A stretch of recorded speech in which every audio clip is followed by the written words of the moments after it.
Ресей Курск өңірінде Украина әскеріне қарсы соққылар жасағанын мәлімдеді. Алайда бұл соққылар фейк болып шықты.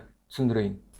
Дэн Сайдер факт-чекерлері Ресей қорғаныс министрлігі таратқан роликтерді тексерген. Ресей тарабы бұл видеоларды Курскте Украина әскерімен шайқаста түсірілді деп таратқан. Мысалы, мына кадрды алыңыз. Ресей Украина әскеріне қарсы жасалған сәтті шабуыл деп таратқаны осы еді. Алайда бұл кадрлар Луганск облысындағы бұрынырақ түсірілген видео болып шыққан. Тағы бір мысалы, мына кадрды Ресей Курск облысында Украина әскеріне қарсы сәтті шабуыл деп таратқан еді. Алайда дәл осы кадрлар Донецк облысының Часов ярында түсірілгені белгілі болды. Ресей қорғаныс министрлігі таратқан тағы бір видео кадры бар. Онда жойғыш бомбалаушысын көруге болады. Видео 9 тамызда таралған еді. Алайда бұл кадрды ТАСС агенттігі 14 шілдеде жариялапты. Ресей қорғаныс министрлігі осы күнге дейін сәтті тойтарыс беріп жатқанын 9 рет хабарлады. Алайда Украина әскері Ресей облысына тереңдеп әлі де еніп жатыр. Бұл оқиғаға қатысты барлық ақпаратты және видеоларын әшкере Telegram арнасынан көре аласыз, сілтеме профилде.